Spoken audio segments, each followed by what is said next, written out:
Good morning, good afternoon, and good evening, and welcome to this week's episode of the Quarterdeck.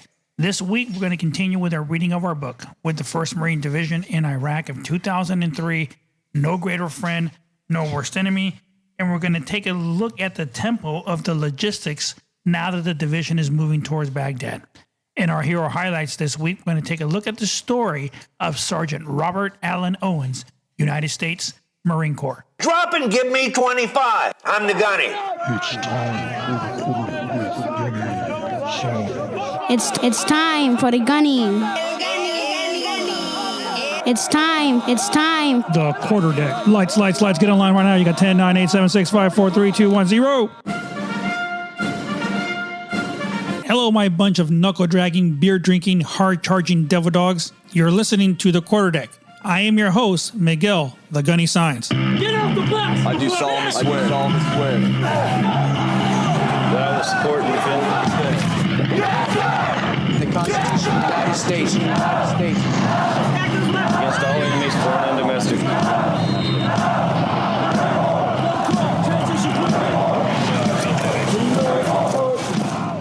Ever since I can remember, way before I even retired from the Marine Corps back in 2015, there's always been some kind of updates in advance with the technology and the way that everything is moving with digital stuff all over the world. Now, I can remember that when I came back from the Droidfold in 2007, so many of our weapon systems, to include the M777, the howitzer system that replaced the M1908, which I was so used to, depended so much on GPS coordinates and everything else where it was at. So it depended a lot on satellites to allow it to be in place and to be able to localize the targets and everything that were out there. Compared to when I left, everything was done manually. We had to actually know our direction through a map, understand where we were in order to be able to aim our weapon system in the direction that it needed to go for us to be able to engage our enemy. Now, every year, every decade, every whenever, there's always new weapon systems that come out that the Marine Corps includes in their arsenal for them to have. Now, if any of you know that the Marine Corps is probably the bastard child of all the armed forces that there are in the United States. For years, the Marine Corps has basically gotten the hand-me-downs of all the other armed forces. For example, the Army has had a lot of weapon systems. They get the most recent and most current weapon systems that there are. And most of the time, the way it happens is that the Marine Corps then will get it from them. They'll buy them from them so the Marine Corps can use them. And sometimes we get weapon systems that they're used or beat down and everything else, and then we have to make it work, which is no big deal because the Marine Corps always finds a way to ensure that things happen. But now, with everything that's been going on, the budget has been increased and so forth and everything throughout the years. And the Marine Corps has been able to have their own updated weapon systems that they have actually been made specifically for the Marines and for the missions that the Marine Corps is going to be tasked with to do. Now, with all technology and everything that has been developing in the last 10, 15, 20 years of things that have been developing, drones are one of the big things that are being utilized now, not only by the United States. There's so many unmanned aircraft, the drones that are being used not only for engaging targets and all those things for surveillance, just the same way that the 1st Marine Division used them in Iraq back in 2003. They allow the people to be able to see things out in the battlefield without having to actually send troops in there to actually let them know exactly what's going on. Now, so it's not only the United States that has these now. There are many other people that have them and a lot of other countries that utilize them to be able to engage their enemy. In our case, it would be them using them against the United States. So the services continue to work in trying to provide new equipment and everything else that there is. Now, the Marine Corps used to have a weapon system that they had that would help with anti-aircraft to allow them to be able to engage those. But what the Marine Corps has been working on lately is that the Defense Department works a lot with units that actually do testing and everything else of weapon systems. Now, the training grounds actually here in Yuma, Arizona, the Yuma Proving Grounds, it's an Army base. but that is where they do all the testing for all the artillery and so forth, weapons, rounds, new fuses, new charges, and everything with the weapon systems. They bring them out here and they test them out here. So the Marine Corps, it is now one step closer to being able to defeat unmanned aircraft systems that are out there that are going to be used by the enemy. Back in December, there was a program that was out here in order for them to utilize this. And what they did was they tested the Marine Air Defense Integrated System, or they call it MADIS, which is a low-rate initial production model that allows several launch drones during a live fire test in Yuma to allow this new weapon system to actually be put into battlefield scenarios where it was able to detect, to track, to identify, and defeated unmanned aerial threats that were launched to see if the weapon system was working properly. Now, this system, MADIS, can actually complete an entire kill chain that was actually witnessed during the test event.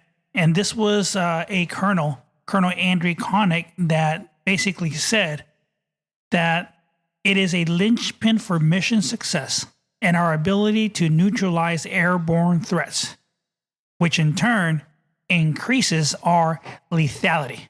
So, as we can see, it's going to make the armed forces, not only the Marine Corps, it's going to make them more lethal to be able to defend against these threats, which are the drones now. And this system is a short-range surface-to-air system that basically it enables the low-altitude air defense battalions to be able to deter, neutralize unmanned aircraft system or any kind of fixed-wing, rotary wing aircraft that allow them to be able to defend against them. Now, the way this is, it is placed or mounted aboard a Joint Light Tactical Vehicle, and this is a system is basically put out there in pairs. It includes multiple disparate systems, including a radar system, surface-to-air missiles, and command and control elements. So basically, if you think about it in layman terms, what does it do? It detects and attacks. So one is going to detect the things, and the other one's going to engage the enemy as it comes down there. So in the long run, these drones are going to continue to be a threat. Okay, especially with the emergence of easily accessible commercial off-the-shelf products, or like the DJI drones and stuff like that. Those are being able to be purchased by people everywhere throughout the world. And of course, terrorists and all that stuff take advantage of these things, and they are actually using them to their advantage as well. Not only for spying and gathering information, but they can put explosives on these things and utilize them against our forces out there. Now, one of the main other things that he also said, that commander, he stated that the importance of counting UAS threats cannot be overstated. This is what Konnicki said. We see it all over the news. MADIS is the key. We're excited to get this out to our Marines. So that's a good thing because they're eager to get him out there. And I'm pretty sure that the Marines are going to be eager to actually learn how to use this weapon system because, hey, just like me, it's a new toy. It's a new toy for us to be able to use. So some of the things that they did during the test out here was that they had MADIS successfully track and hit multiple targets using the Stinger missiles and the 30mm cannon that is able to be utilized with this weapon system. So you can see it has a lot of firepower. And all this information was passed through the Combat Aviation Command and Control System to the fighting pair of vehicles, which allow them to be able to execute these missions, to be able to use and engage those UAV targets for them to be able to set. Now, Konnicki also said, we've taken multiple desperate commercial on-the-shelf and government off-the-shelf technologies and put them together. This is a capability the Marine Corps has never had, and it was a challenging for the acquisition community. This test event shows we met the challenge. So they took all these off-the-shelf drones, they took military drones that they had, and they put it to the test of this weapon system, and it was successful. It was able to be able to go out there and engage these drones and get them out of the air to allow them not to be a threat to the units that were down there on the ground. So again, that's a true accomplishment. And just like this weapon system that's going to be out there now, and it's no secret that they do testing on things like this and that they have them out there. So this is just going to make our forces even stronger with greater firepower and allow our Marines to continue to be safe and be more successful in being able to come home back to their families once they're done accomplishing the mission. Are you looking for a photographer who can capture the most important moments in your life? Look no further than Miguel Saenz Photography. Miguel Saenz is an award-winning photographer with a passion for capturing the beauty and emotions of weddings, family portraits, and special events. With years of experience and a creative eye, Miguel Saenz will create stunning images that you'll treasure for years to come. Whether you're looking for a traditional wedding album, a unique family portrait, or a professional headshot for your business, Miguel Saenz Photography has the expertise to bring your vision to life. From the initial consultation to the final product, Miguel Saenz will work with you every step of the way to ensure that your images reflect your unique style and personality. Don't settle for mediocre photographs that simply document an event. Trust Miguel Saenz Photography to create timeless images that capture the essence of your special moments. Book your session today and experience the magic of Miguel Saenz Photography. Visit Miguel Saenz Photography online at miguelsaenzphotography.com to see examples of his work and schedule your appointment today. What we're gonna do right here is go back. Way back into time. In any kind of combat environment, the tempo is going to be basically ran by how fast the units are going to be able to move down through the combat environment to head out there and accomplish their mission. But another great thing that is going to be very dependent on how the units are going to be moved is going to be the logistics. How fast can they get supplies? How are they getting their water, their food? How are they getting medical aid and all those things that the units are going to need now that they're going into that combat environment? And that is one of the things that the division had to deal with during this time, because if we can remember, we talked about how RCT 5 and 7 were moving so quickly from the border of Kuwait through Iraq, and they were making outstanding progress in just a matter of days. They were getting down there and doing their thing, but they also had to worry about, hey, are our troops getting enough food, enough water, all those things that they needed, and that was an issue. And so let's take a look at the tempo that the logistics was for the division now that they're heading out there into Iraq. Logistics was a critical enabler for the entire operation, and the division turned to accomplishing the task of rearming, refueling, and refitting the division on this day. The focus of the lightning combat loads to the smallest possible had allowed the division to rely exclusively on the organic lift to move itself. The Marines emerged from the first combat operations with a newfound appreciation for their self-efficiency. With no requirements to shuttle trucks, operational tempo had been sustained. Essential classes of supply carried on trucks of the division's CSSG-11 reduced reliance of the FSSG and other supporting commands for immediate resupply. The maneuver units still needed to replenish chow, ammo, water, and most of all, sleep. Many of the Marines had not had a decent rest since before crossing the line of departure, some 48 hours before. The Marines had much fighting yet to do, and now was a brief opportunity to catch some rest before resuming the attack. At this point, CSSG-11 and CSSCs demonstrated what organic, integrated logistics support meant.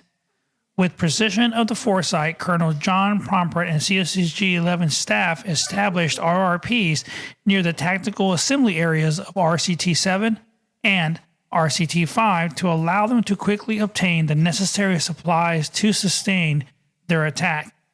As the division's objectives quickly fell, logisticians anticipated the demand for fuel, forward and readiness assets from the RRPs to RRP-7 closer to Al-Naziriyah.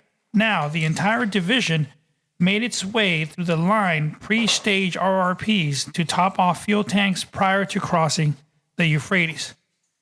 By the detailed calculations of the logisticians, the refueling here would allow the division to continue to attack all the way to the Honstadt airstrip, the next division's objective. before another RRP was required. With hardened, fully loaded vehicles consuming fuel at a greater rate than planned, the timely shift in emphasis enabled units to conduct a stride, refit, refuel, and rearm for the attack of Highway 1.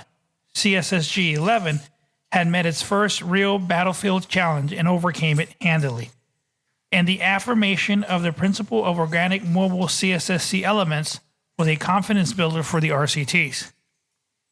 One concern remained, however, as repair parts and other support required from the fixed supply points were not making it to the combat fields at all.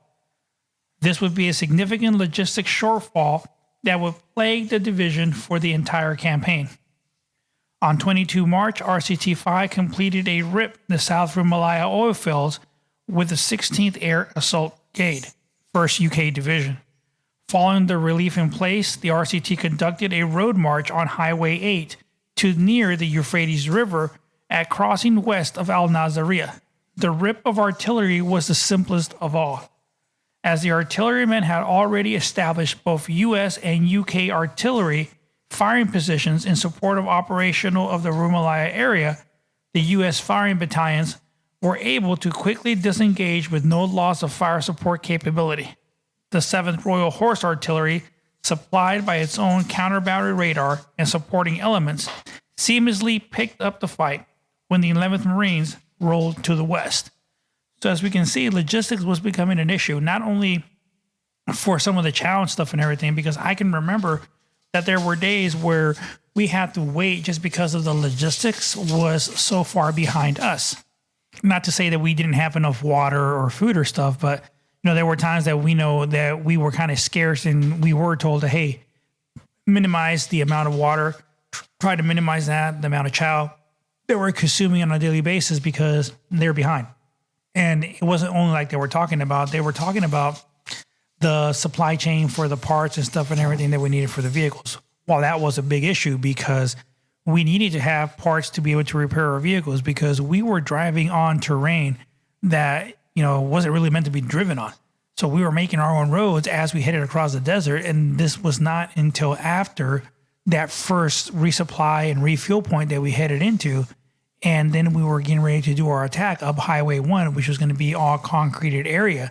But this allowed us to be ensure that, that we were going to have the parts and everything that we needed in order for our vehicles to continue to be operational as we made that push heading down there into Iraq and heading all the way to Baghdad. And that was going to be a harsh thing. Now, just like they were talking about that, in those resupply points and everything else, that was a great opportunity for us to actually be able to get a little bit more sleep than we were even getting. Because like they said, for the first 48 hours, you could forget about sleeping because it was just not enough time for us to be able to just, be able to go to sleep with a minor security detail for the units that we had. We had to ensure that we had our own security, our posture was up because we wanted to ensure that we were all going to be safe while we were conducting our missions. And the Marines that were on post at this time, they understood. They knew that they needed to maintain a watchful eye to ensure that we didn't have an individual just kind of walking into our position. And because of that, because of the Marines were being vigilant and paying attention, we were able to capture many detainees that we were able to send off to the rear party to ensure that they were detained. And the one thing that, even till this day that, I couldn't really understand was the fact that the way the division was handling the POWs was that we would get them, we would interrogate them, and then we would let them go and tell them to walk in a certain direction to ensure that the units that were coming behind us were the ones that are going to be able to detain them, and they were the ones that are going to take them in as POWs and be able to question them even more.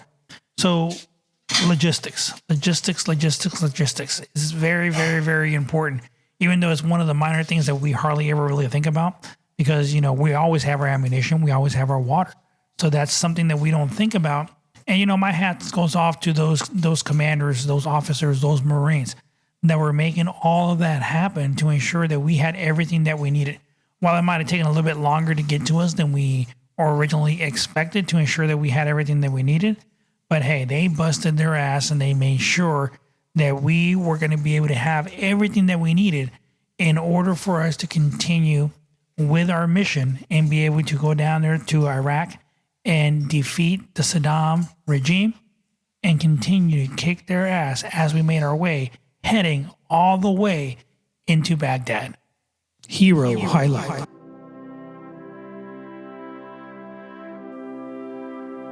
Sergeant Robert Allen Owens, United States Marine Corps. Sergeant Robert Allen Owens enlisted in the Marine Corps shortly after the Japanese attack on Pearl Harbor, which plunged the United States into World War II. He trained hard for 21 months, and finally, on the first day he entered combat in Bougainville, he was killed in action. He received the nation's highest military decoration, the Medal of Honor, for heroic services at that time. Robert Allen Owens was born in Greenville, South Carolina on 13 September 1920. The family later moved to Spartanburg, which was young Owens claimed as his hometown. After 2 years in high school, he went to work as a textile worker in the neighboring town. He worked at that for 5 years before his enlistment in the Marine Corps on 10 February 1942. Private Owens went through recruit training at Parris Island, South Carolina, and then went to the 1st Training Battalion of the 1st Marine Division, then located in New River, North Carolina. In June, the unit's designation was changed to Company A, 1st Battalion, 3rd Marines, 3rd Marine Division. The division left for foreign shore duty in September of 1942, and the 3rd Marines' first overseas station was Tutuila, American Samoa. Later, they went to New Zealand and Guadalcanal to train for the first combat mission. On 1 November on Bougainville, the landing on the beach at Cape Torokina was strongly resisted by a well-camouflaged 75mm regimental gun. Strategically placed, the gun had already scored direct hits on several of the landing craft, and it was seriously threatening the success of the operation. No boats could approach the beach without passing within 150 yards or less from the muzzle, and the gunners could not miss. The emplacement was so situated that it could only be attacked from the front and also in a position whereby rifle fire and grenades could not reach the gun crew. Sizing up the situation, Sergeant Owens decided that the only way to neutralize the gun was to charge it directly from the front. Calling on 4 volunteers to cover him, he placed them where they could keep adjacent bunkers under fire. At the moment when he judged he had a fair chance of reaching his objective, the 6'3", 232-pound Marine charged right into the mouth of a still rapidly firing cannon. Entering the emplacement through the fire port, he chased the Japanese out of the back, where they were cut down by his riflemen. Pursuing them, he in turn was instantly killed. It was discovered that a round had been placed in the chamber, and the breach was almost closed at the moment that Sergeant Owens came through the fire port. Over 150 rounds of high explosive shells were stacked and ready for firing. The enemy had obviously counted heavily on this weapon to stop the Marine landing. They made several determined but fruitless efforts to recapture the piece. Major General Alan H. Turnage, commanding general of the 3rd Marine Division, said, "Among many brave acts on that beachhead on Bougainville, no other single act saved the lives of more of his comrades or served to contribute so much to the success of the landings."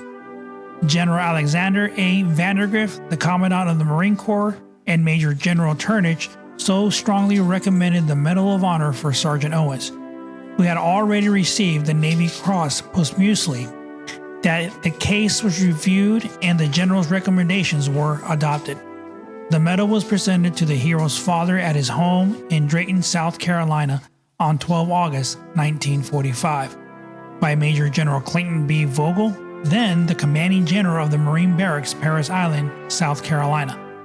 Initially buried in the Army, Navy, and Marine Corps Cemetery on Bougainville, Sergeant Owens' remains were later re-entered into the Fort McKinley U.S. Military Cemetery. The destroyer USS Robert A. Owens was christened at Bath, Maine on 22 July 1946 in the honor of the Marine. The quarterdeck. With everything that's going on in the world over there with Hamas and all those areas over there bombing each other and stuff, and now with the situation that's going on with them trying to stop all those ships down there in the Red Sea, and now that has caused the US and UK to get involved in helping to protect those areas because they do put the US Navy vessels in jeopardy as well as they're down there. So because of that, like we learned, it is very, very important for the Marine Corps to be able to enable all these new weapon systems that they're going to be able to utilize. Now, it's just a matter of time before they actually use those same systems and they put them on board ships and they use them for their defense down there when they're on ships as well. That is definitely going to happen because I never thought it would happen with the HIMARS systems, the rocket system that I utilized when I was on active duty. And now I've learned that they've actually been able to fire that weapon system accurately from on board of a ship. So just like always, the Marine Corps is going to continue to develop, advance, and be more modernized with all the technology and everything that is out there. But like I always say, we got to make sure that we don't depend solely on the technology, that there's a backup way to do things, because you never know. These things can happen. And you're going to have to go back to the old school way of actually doing things. And this is something that I've always said that you have to keep in the back of your head because you never know when something like that can happen, and you're going to have to revert back to doing things manually and understanding how to do them and actually be very, very proficient in these things. Man, our Marines, our heroes that we had down there during World War II. Today we talked about another one, another outstanding hero in the things that he did. I mean, Sergeant Robert Allen Owens, oh my goodness. He took it upon himself to go ahead and make sure that he found his way out of his freaking boat, charged the weapon system head on to ensure that the Marines and the other units were going to be able to land down there to ensure that they're going to be able to engage the enemy. What a hero. And it's just truly amazing how they continue to actually do those heroic things to make sure that the units are successful. I want to take the opportunity to thank everybody for the continued support on our podcast. Our numbers, again, have increased. They have grown. The more we get, the better it's going to be that we'll be able to actually have more things available on the podcast. So once we get monetized and we're able to actually have more ads and more supports and everything, that's only going to make it even better. So thank you guys for the continuing support. Thank you for continuing to share the podcast. And always remember to let everybody know that they can reach us on our Facebook page, The Quarterdeck with Gunny Science, and go on there, review the posts that are on there, send comments, send suggestions. And if they want to be a guest on the podcast, by all means, reach out so we can go ahead and get them locked in and scheduled to be a guest on the podcast for us to have them on here to be able to talk about the things that they did while they were on active duty in the Marine Corps, or if any of you that are out there that were actually in Iraq during the same time that I was down there in 2003, hey, hit me up so we can go ahead and get you on here and we can just talk about everything that we went through while we were down there in Iraq. So again, thank you guys so much. I hope you guys are enjoying this new year. I don't know about you guys, but for now, it is going. It's getting started, and progress is still being conducted on our home. Hopefully soon they decide to actually put the insulation foam on the outside so they can get the stucco on there, that way they're good and everything else, and they're done, because that's going to be the main thing and more concern that I wanted to have done to make sure that it's completed. So for now, the electrician is done. The plumbers are finishing up out there. As I looked out in the backyard today, they're finishing up, and hopefully this will be done soon. So I hope you guys have a great week. Enjoy the time with your family, because the years have been flying by very, very quickly. So have a great weekend. And until next week, this is Miguel, the Gunny Signs, sounding Liberty Call. Get out the bus! I do solemnly swear. That I will support and defend the Constitution of the United States against all enemies, foreign and domestic.